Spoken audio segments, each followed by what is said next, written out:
All right, here we go. Somebody mentioned I haven't made a video in a while. It's been quite a long time. But here he is. Finally got him running where I want him. A couple more little things I want to do. Like I want to get a vacuum advance for my distributor, which means I'm gonna have to get a whole new distributor, but what are you gonna do? And I also want to get a fuel pressure regulator and then probably run a return line to the fuel.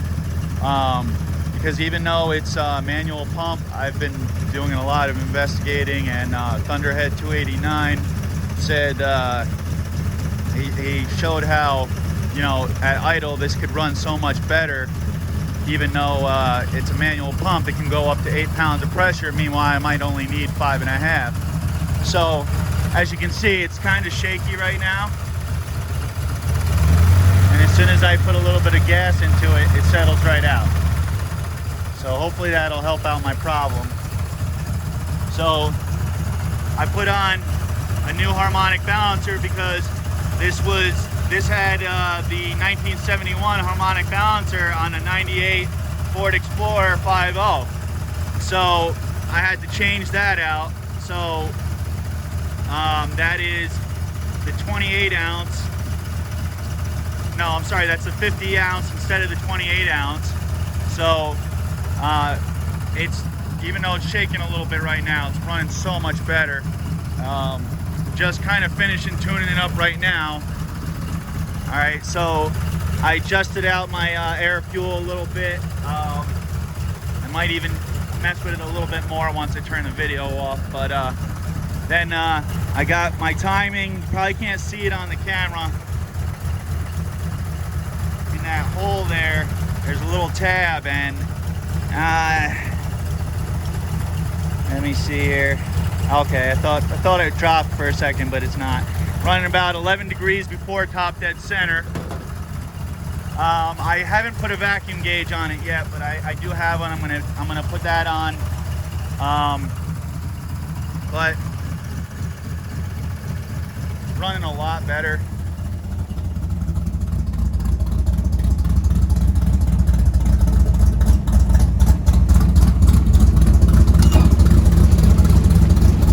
So running I'm about 9 grand.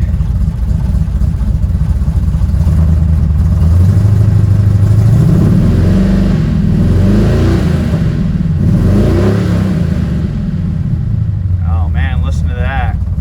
Now that is the first time since I've changed that harmonic balancer, that's the first time I've been able to rev past like 3 grand without it backfiring or giving me problems after. So I've definitely solved that problem. I also changed out my oil pressure tube because I had a plastic one and I melted it by accident. It was my own fault. No, I squeezed it in the valve cover when I was checking on my valves. So I ran the copper line. The fuel pressure looks pretty damn good. And as you can see, it'll climb, yeah, right where it should be. Sounds so much better. It's settling right out. I might turn the idle down a little bit, but like I said, I'm literally just finishing tuning it right now. So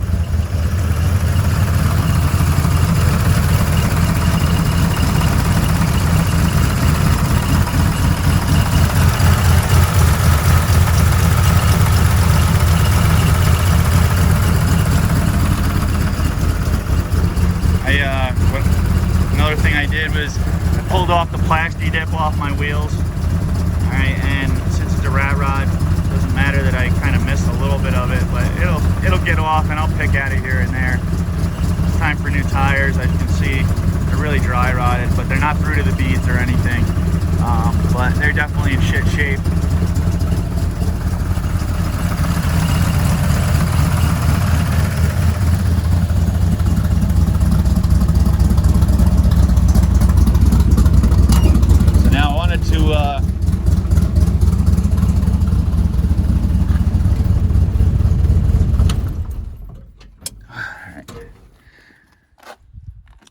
I haven't done a real run through in a long time, so I kind of wanted to just do a run through of a bunch of the things I've done. So this might turn into a long video, but so in here I did a step notch. I believe it's like 7 or 8 inch. I don't remember. It's been quite a while, and these were the only shocks we could find, and obviously they're not meant for this.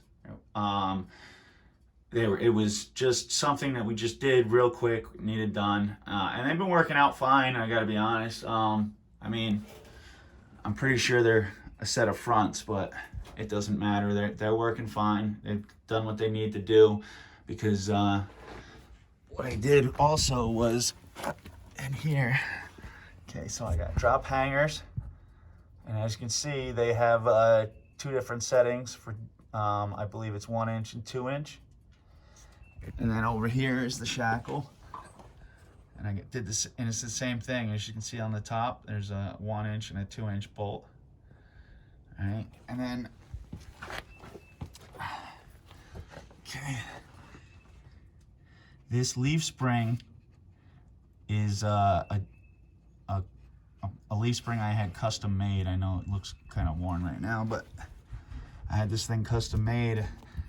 And because there used to be a different type of shackle. So there would be a shackle here, and then there was another shackle that would go up here, and then a leaf spring would connect to that. So you'd have a shorter leaf spring.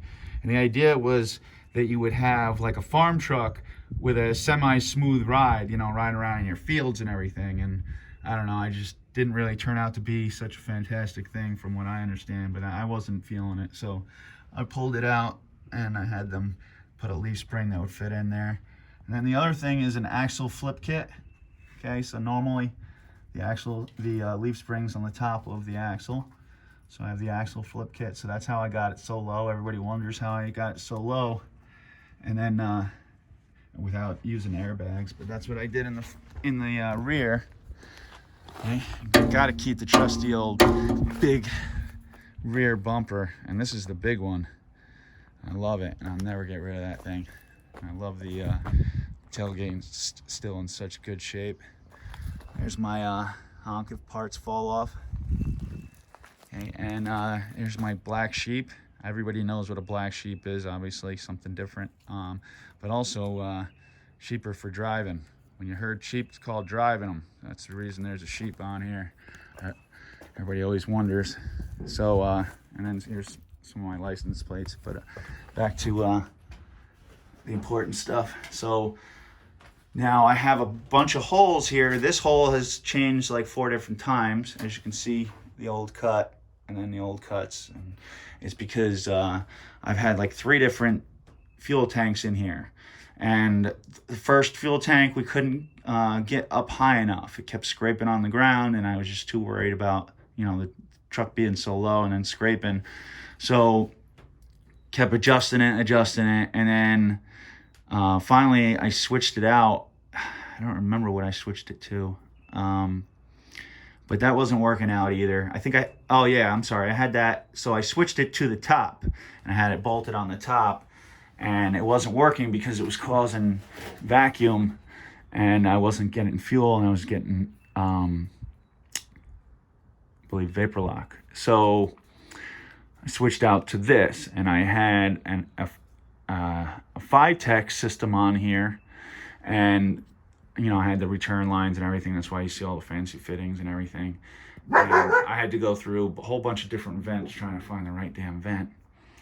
And what wound up happening is you're supposed to clean these out because they have foam in them. And I thought I cleaned it out really well, and the 5-tech kept clogging up. So I put a new filter on, and still having the problem. So I went to the pump, still having the problem. So I went to the next filter, still had the problem. So I finally wound up pulling everything. And when I pulled everything, I found that my injectors were clogged with all this foam. So it probably will go back on one day, but I haven't figured out. I either want to try to get that foam out of those injectors, which I don't think I'm going to be able to do, or I have to order new injectors. So that's what's holding up on that. But that's why there's so many damn holes and everything in here. But I have all the original wheel wells, and I'm going to weld them in just a little bit higher than they were, and then I'm going to put a floor in here. I haven't exactly decided what I'm going to do with it. That's why it's still kind of hanging out like this, but that's works out well with the cap on it now. So back to the suspension. So then in the front I got a Mustang 2 suspension. Okay, I'm going to try to get a little bit of the top here. Okay, so here's the control arms, and then you can see that the frame is boxed in. All right, so I'm still going to pull the body off one day and paint everything, so I know everybody's looking at like, man, it's all boxed in and rusty, but I've been recently trying to store it indoors more and whatnot. But anyway, so you can see it's all boxed in, and then here's the top hat. And then when you come down, it's a little hard to get under here. Okay, so it's a coilover setup, but it's not an adjustable. So the upper and lower control arms, and then the spindles are, I believe they're 5 3/4 by 5 by 5 3/4. But yeah, so this is the Mustang 2 setup. Okay, and then the Dream Beam, or not the Dream Beam, I'm sorry, that I actually had a Dream Beam on here. A lot of people talk about the Dream Beam and they're great, but I really didn't like the twin I-beam setup at all, so I completely removed it. First I dropped it with the Dream Beam. It was I think 3 inches in the front and 4 in the rear, and then I decided that I drove that for a while and I didn't like it, so it was a big waste of money. But I pulled that out. I sold it for like next to nothing. I don't know. I just needed to recoup some money. So the cross member here is a Fat Man cross member. Right here by my finger, running behind the right here. So that's all custom. The whole Mustang 2 setup is all Fat Man. If you check into them, they do really good work. They do work, and then they produce their own products, so you can buy from them or have them do it for you. And then as you can see, somebody doesn't know how to properly torque down bolts so they don't ruin some bushings on my rack and pinion. This is a Thunderbird rack, so this is very Frankenstein together. So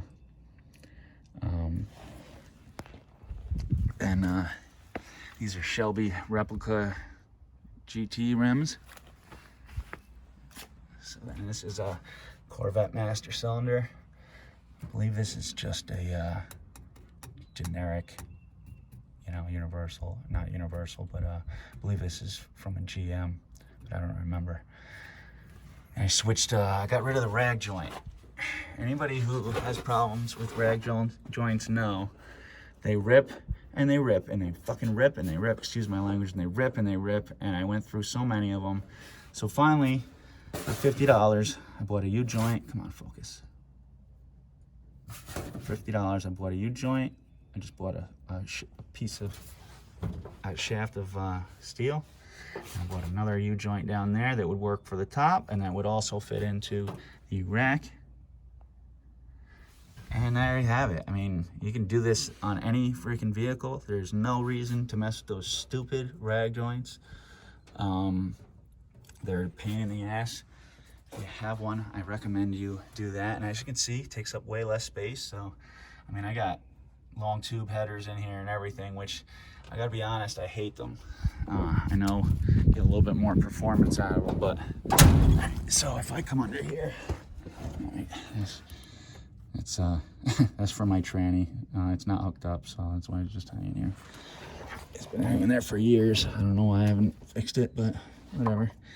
So, and you see all my brake lines and everything. Everything's all new brake setups, everything, disc brakes. But anyway, so as you can see, the exhaust comes lower than even the frame. So, I mean, it's not really scraped up. I don't really bang on it, but you're getting rusted up and everything anyway. So most likely, in order to be able to run it, like you can't see it with the frame in the way, but it's like right here. In order, after bending it to get it up, I'm gonna run some shorties, and I think I have better luck. Although I am a little concerned about how hard it is gonna be to change spark plugs once I do that. But we'll see what happens. I was able to use the stock motor mounts, believe it or not. This is a 98 Explorer motor. And a lot of people say they didn't have the 302s back then. Yes, they did. They only made them for the Explorer. And it had different heads on them. They were GT40 heads. So you take off all that fuel injection stuff and throw an intake manifold and a carb on here, and this thing's a 5.0. So anyway, so I had the motor rebuilt by Fred Reichel Diesel in Montgomery. Very professional, very good work. Unfortunately, I think they recently have shut down because one of them passed away recently. So I'm not sure, but it seems like they're selling off all their stuff. I don't know if they're just selling his stuff or if they're closing everything down. But so anyway, so it's got the GT40 heads on it. It's got a wind, I don't know if I'm saying it right, intake manifold, which is a Holley product. It's Edelbrock 600 CFM, I think it is. It's a 1406 model, but I'll tell you what, I have always had Edelbrock carburetors, and I'll never buy one again because I am just so sick of them. I've always had issues with them, and for some reason I keep buying them anyway just because I know how to use them. But it aggravates me so much because just so many stupid little things. Like for the float, there's no window, so you can't tell where your float's at, which I don't like that. Okay, then what I've had the problem with every single one of these is when I buy it, okay, here's the choke, and then there's the screw for the choke. So as you can see, the choke's not on right now. When the choke is on, that'll be over there, and that screw is pushing into it. And if you look on this piece that I'm touching with my finger, the part that touches the screw, I know it's not super focused right now. Come on, focus, there we go. The part that touches that screw, see it's got all those gouges? What happens is this screw gets stuck on there and it creates gouges. And then what happens is the choke doesn't want to come off because it's stuck on a gouge. So there's times where I got way too much choke going on and it's just a pain in the ass. So a lot of times what I've found I can do is I'll start it up, and let's say it chokes out to like $2,000 or something, which isn't horrible, but it's just higher than I want. I'll just come out and I'll give that a little flick there, and usually put it right where it needs to be.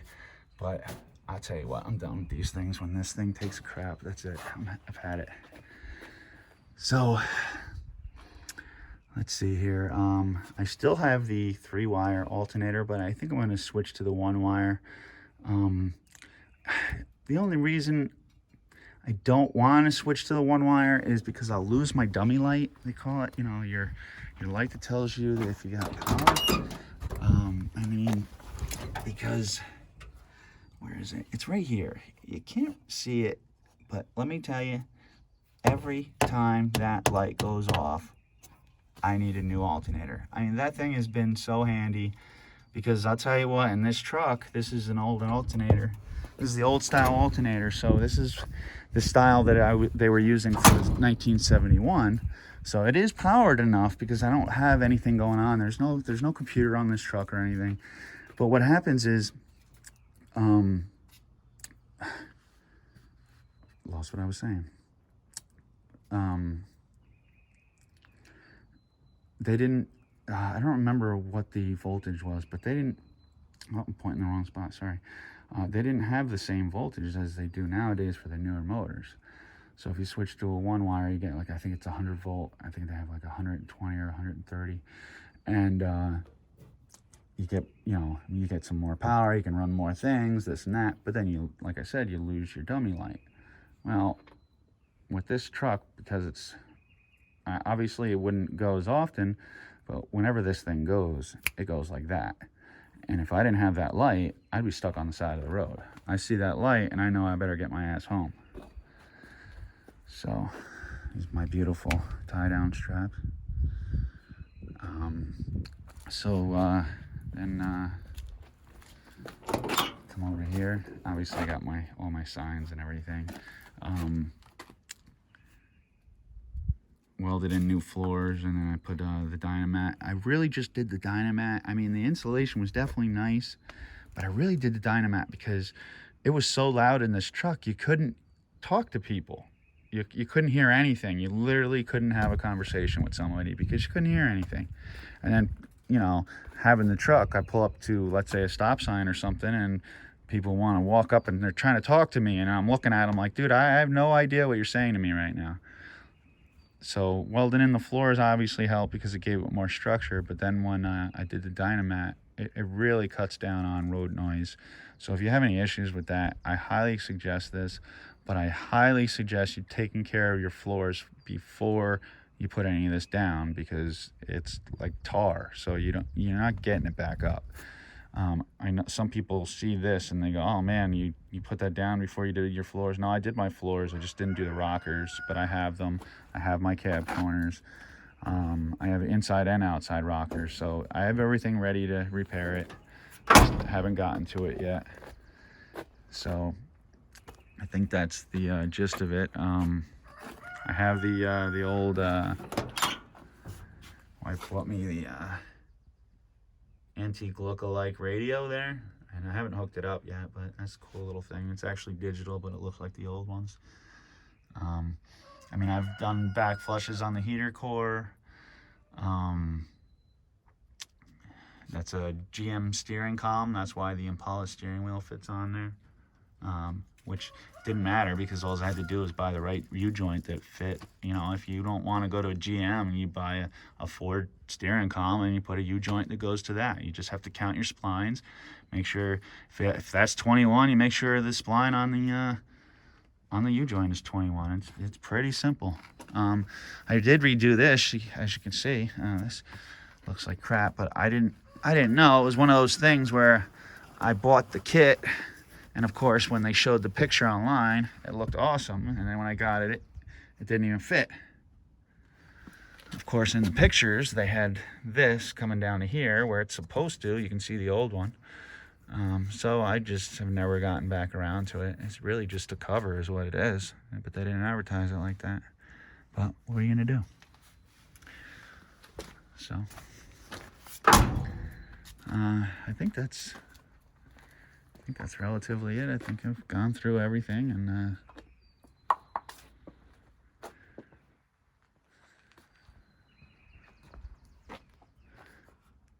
thanks for watching, and if you have any questions, put them in the comments and I'll answer them. Let's see if I can not screw up my timing light here.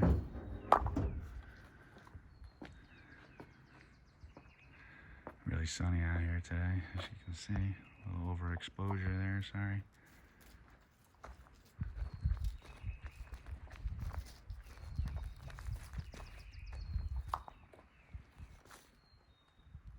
Well, thanks for watching.